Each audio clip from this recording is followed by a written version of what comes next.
दोस्तों नमस्कार। दोस्तों पश्चिम बंगाल में एसआईआर के बाद अभी ये सुनने में आ रहा है और न्यूज़ पर चल रहा है कि उत्तर प्रदेश में भी एसआईआर का काम कंप्लीट हो चुका है।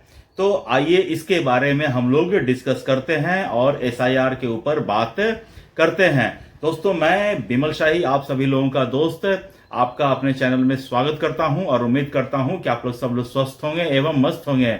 सभी राष्ट्रवादियों और सनातनियों से ये निवेदन रहेगा कि आप लोग मेरे चैनल को सब्सक्राइब कर लीजिए और वीडियो को लाइक एवं शेयर भी कीजिए। दोस्तों चुनाव आयोग ने उत्तर प्रदेश में भी एसआईआर का काम कंप्लीट कर लिया है और फाइनल वोटर लिस्ट को उन लोगों ने पब्लिश भी कर दिया है और लोगों से अपील भी किया है कि अब आप लोग जाकर अपने अपने नाम वोटर लिस्ट में चेक कर सकते हैं। और उसके बाद दोस्तों ये प्रोसेस जो है काफी समय से चल रहा था। ऑलमोस्ट पश्चिम बंगाल, तमिलनाडु, आसाम और उत्तर प्रदेश सबका एसआईआर का काम एक साथ शुरू हुआ था, लेकिन सबसे ज्यादा चर्चा में रहा आपको पश्चिम बंगाल का एसआईआर, क्योंकि वहां चुनाव है और ममता बनर्जी नहीं चाह रही थी कि वहां पर मेरे घुसपैठिए वोटर्स या जो मृत आदमी थे जिनके बदले वो वोट डलवाती थी उन लोगों का नाम एसआईआर से कट जाए, ऐसा ममता बनर्जी नहीं चाहती थी। लेकिन फिर भी उनके चाहने न चाहने से क्या होता है, पश्चिम बंगाल में भी एसआईआर का काम कंप्लीट होता है और वहां पर 91 लाख लोगों के नाम वोटर लिस्ट से काटे जाते हैं। लेकिन उत्तर प्रदेश में दोस्तों सबसे ज्यादा 2 करोड़ लोगों के नाम काटे गए हैं। 2 करोड़ कम नहीं होते हैं, 2 करोड़ ऐसे थे जिनकी मृत्यु हो चुकी है, जो उत्तर प्रदेश छोड़ के जा चुके हैं या ट्रेसेबल नहीं थे, या फिर जिनका 2 जगह से एक से अधिक जगहों पर नाम था, उन लोगों का नाम एक जगह से काटकर एक जगह ही रखा गया है। तो इस तरह करके 2 करोड़ टोटल जो वोटर्स के नाम है वोटर लिस्ट से काटे गए हैं। इसके साथ ही 84 लाख वोटर्स के नाम रोल में ऐड किए गए हैं। जो भी प्रोसेस होता है फर्स्ट टाइमर्स के लिए फॉर्म 6A भरना होता है, उसको भरकर लोग मतदाता बनते हैं। तो दोस्तों आइए समझने का कोशिश करते हैं, जानने का कुछ डेटा पर ध्यान देते हैं कि डेटा क्या कहता है। तो एसआईआर शुरू होने से पहले उत्तर प्रदेश में टोटल वोटर्स थे 15.44 करोड़, मतलब कि 15 करोड़ 44 लाख वोटर्स थे उत्तर प्रदेश में, और 2 करोड़ डिलीट हुए हैं और 84 लाख ऐड हुए हैं। अब जो फाइनल जो रोल बनकर आया है उसमें वोटर्स की संख्या है 13.4 करोड़। ये तो हुआ। अच्छा, कुछ जो कॉन्स्टिट्यूएंसी है उनमें सबसे ज्यादा कौन कौन से कॉन्स्टिट्यूएंसी में से वोटर्स का नाम कटे हैं, तो इसमें टॉप पर आते हैं लखनऊ। लखनऊ में सबसे ज्यादा 9.14 लाख 9,14,000, जो ऑलमोस्ट 22.89% होता है। इतने 22-23% लोगों के नाम लखनऊ में काटे जाते हैं। वहीं पर अगर आप गाजियाबाद में देखते हैं तो 5.75 लाख 5.6 लाख लोगों के नाम काटे जाते हैं, जो कि टोटल वोटर्स से का 20% होते हैं। कानपुर में भी आप देख लीजिए 19.42%, जो कि 6.87 लाख वहां पर कट जाते हैं। गौतम बुद्ध नगर में 19.33% और मेरठ में 18.75% लोगों के नाम वोटर लिस्ट से काटे जाते हैं। दोस्तों इसके बाद कुछ ऐसे भी लोकसभा क्षेत्र हैं जो जहां से बीजेपी जनरली जीतती है।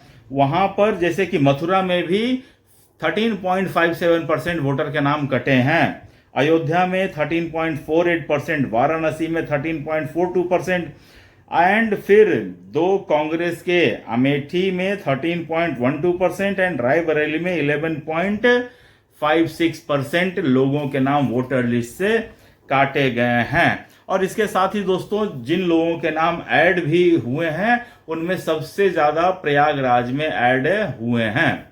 तो ये तो पूरा एसआईआर का प्रोसेस है और चुनाव आयोग ने बहुत ही बहुत ही समझदारी के साथ काम किया है, जिम्मेदारी के साथ काम किया है। इसके लिए दोस्तों चुनाव आयोग के लिए एक बार ताली तो बजाना बनता है, क्योंकि ये पूरा जो चुनाव आयोग के साथ साथ बीएलओ की टीम भी लगती है, और इतने बड़े स्टेट जहां पर 403 विधानसभा क्षेत्र हैं और 80 लोकसभा क्षेत्र हैं, उनमें से जाकर इतने कम समय में एसआईआर का काम कंप्लीट करना, वोटर लिस्ट की शुद्धिकरण करना इतना आसान काम नहीं होता है। अगर सोचिए वहां के राजनेता, वहां पर कम से कम इतना तो समझ लीजिए कि भाजपा की सरकार है तो ये प्रोसेस स्मूथली हो गया। अगर वहां पर भी अगर कोई दूसरे दल की सरकार होती, जैसे समाजवादी पार्टी की सरकार होती या कांग्रेस की सरकार होती, तो सोचिए पश्चिम बंगाल जैसा हालात हो जाते और सुप्रीम कोर्ट को 2-2 शिफ्टों में काम करना पड़ता। क्योंकि देखिए एसआईआर पर सुप्रीम कोर्ट ने एक बार बिहार के लिए फैसला दिया है, लेकिन अब सेम प्रोसेस के लिए पश्चिम बंगाल भी सुप्रीम कोर्ट पहुंचती है, और सुप्रीम कोर्ट को देखिए सेम चीज को दोबारा हियरिंग करती है।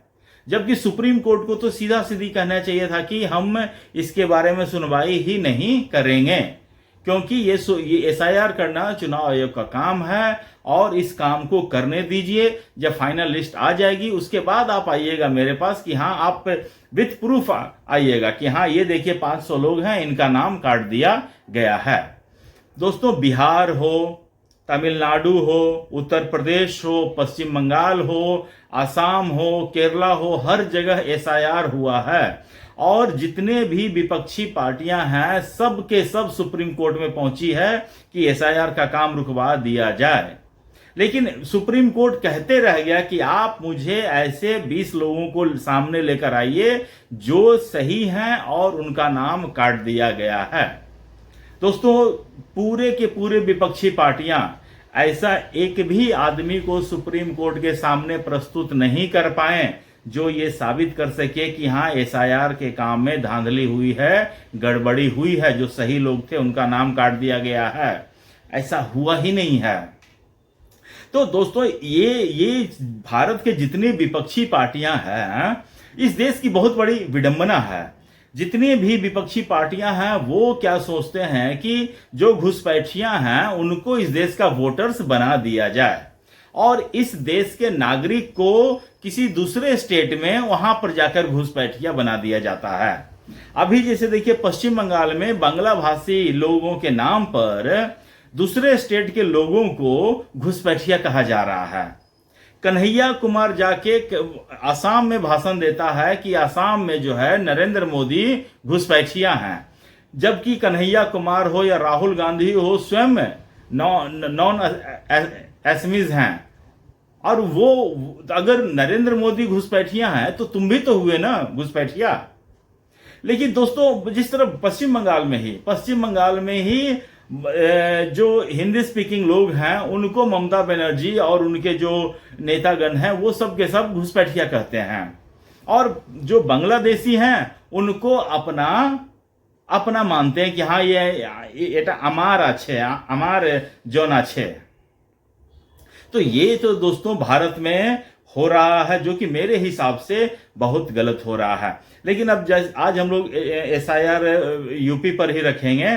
यूपी में अगले साल चुनाव है, 2027 में चुनाव है, और अब तक योगी आदित्यनाथ का काम प्लस एसआईआर, अब मुझे लगता है कि जो अखिलेश यादव का थोड़ा बहुत भी जो अगर चांसेस बन रहा होता है, मुझे लगता है कि वो चांसेस भी अब वाइप आउट हो जाते हैं, हो गए होंगे। अखिलेश यादव मुझे लगता है कि अब आप 2032 का तैयारी कीजिए, वो ज्यादा सही रहेगा, क्योंकि अब 2027 में अब आपके पास उतना स्कोप बचा नहीं है। दोस्तों आप लोग बताइए आपको मेरा ये एनालिसिस कैसा लगा, और मेरे वीडियो को शेयर कीजिए, कमेंट कीजिए और मेरे चैनल को सब्सक्राइब कर लीजिए। तब तक आप लोग अपना ख्याल रखिए, स्वस्थ रहिए, मस्त रहिए। नमस्कार, बाय।